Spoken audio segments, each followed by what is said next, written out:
The Phoenix is a definition of a fantastic beast. Welcome back to the channel, guys. We are just over a week now from the Secrets of Dumbledore, but there's no stopping with the content. I promised you a Phoenix video, and I'm here to deliver. I want to discuss the importance of the Phoenix, and why I think it is Fawkes. We've seen the Phoenix all over the trailers, with Credence, with Dumbledore, on the poster, all over the marketing. And you can't get a beast more fantastic than a Phoenix. But as always, before we start, if you're a fan of Harry Potter, the Wizarding World and Fantastic Beasts, make sure you subscribe. And I've got a special announcement, guys. I will be at the Fantastic Beasts, The Secrets of Dumbledore world premiere red carpet event tomorrow, Tuesday the 29th.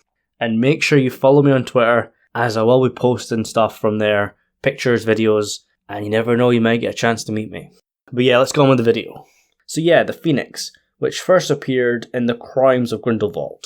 At first, it was a small chick that followed Credence around, and we initially believed it to be the Lestrange Raven, but the climax of the film revealed this is not the case. When Grindelwald told Credence who he really was, Aurelius Dumbledore, and the legend of the Dumbledore family, the bird burst into flames, and a fully grown firebird or phoenix appeared. And like I said, there's a legend in the Dumbledore family that Phoenix will come to any Dumbledore in need, as stated by both Grindelwald and Albus Dumbledore. And this Phoenix that has come to Credence's aid, to Aurelius Dumbledore, I think it has to be Fawkes, because why wouldn't it be? Many people have said it's just a trick made up by Grindelwald to trick Credence into thinking he's Dumbledore's brother. But here's my take. It is Fawkes. It has to be. Honestly, guys, give me a reason. Why would this Phoenix not be Fawkes? Another random Phoenix just seems stupid to me. I know it does look different than Fawkes from Harry Potter, whether that's a design choice or an upgrade in technology, I don't know. But it even looks different to the Phoenix on the poster for this film, as the Phoenix on the poster has much brighter colours, is fully aflame, whereas the bird that follows Credence around in the trailers is much darker. It's almost the same colour scheme as his Obscurus, orange and black. And I mentioned this in my trailer breakdown, but perhaps the dull colours of the Phoenix, the orange and the black, could refer to Credence dying. I know Fawkes didn't exactly change when Albus was dying in the Half-Blood Prince, but I'm feeling the Phoenix's darker colours are because Credence is dying, or his current state of mind and the fact that Credence has allowed the Obscurus to consume him. He is no longer Credence Barebone or Aurelius Dumbledore, he is just the Obscurial. He is allowing hate and anger to drive him, and his Obscurus is taken over, and that is somehow affecting the Phoenix. He's lived longer than any other Obscurial that we know about. Most die around 10.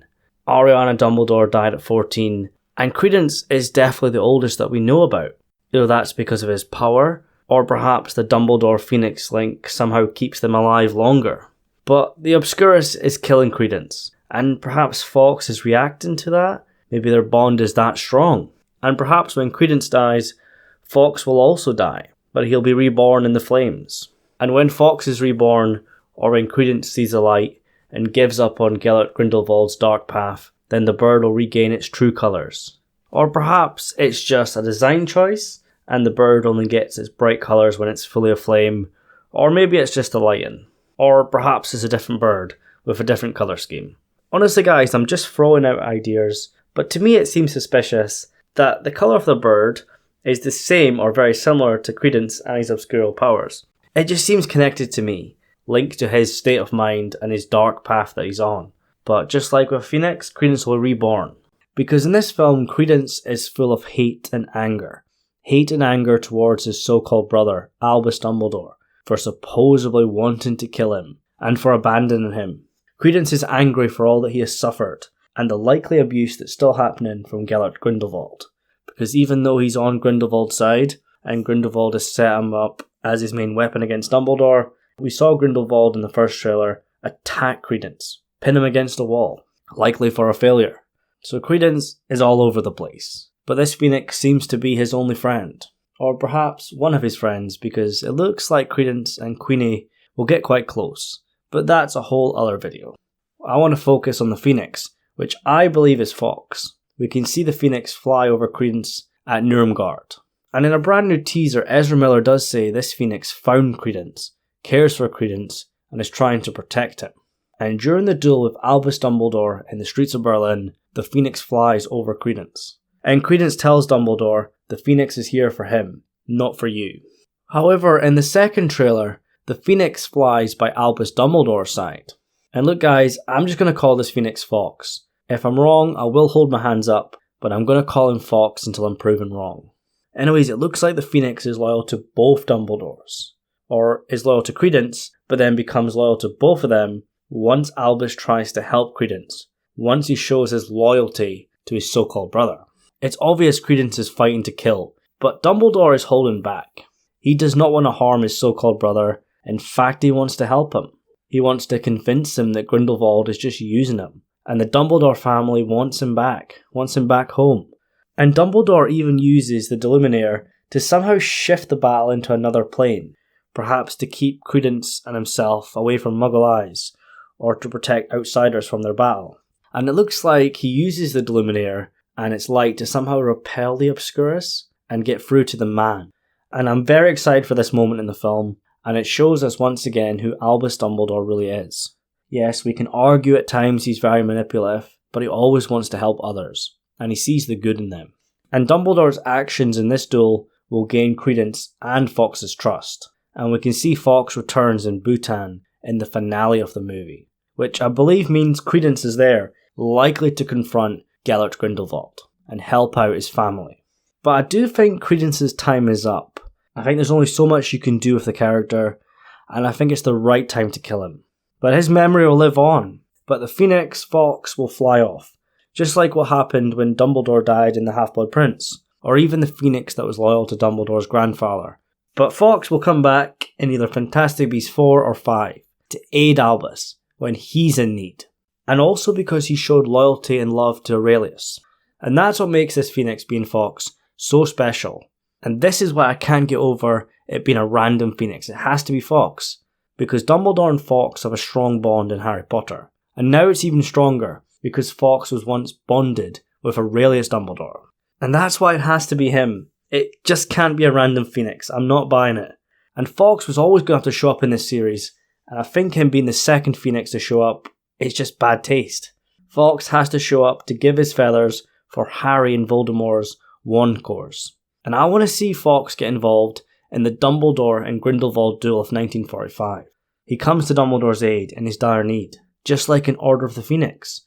The duel against Voldemort and Dumbledore is so much better in the books than the film.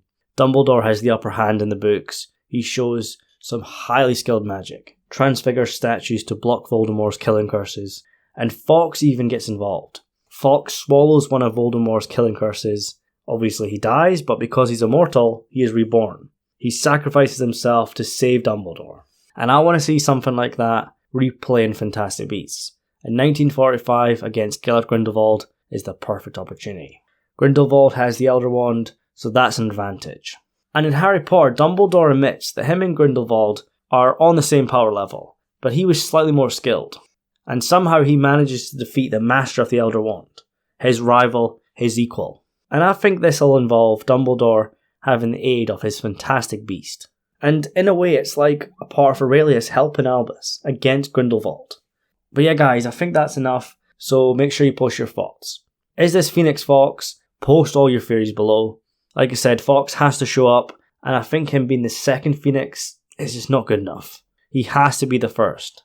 We have to see him give his 2 feathers for Tom Riddle and Harry's wands. And Tom Riddle's a given, especially now that Nagini's part of this story. And like I said, I want to see him in action. I want to see him take one of Grindelwald's killing curses, and even heal someone with his tears. Like I said, Fawkes is the definition of a Fantastic Beast. And his bond with Dumbledore is so strong in the Harry Potter series, and I think him being bonded with Credence at one point just makes it more special. But yeah guys, I think I've rambled enough, but if you are at the premiere tomorrow and you follow me on Twitter, just come and say hi. And yeah, that's it. So thank you so much for watching, subscribe for more videos, and I'll see you soon.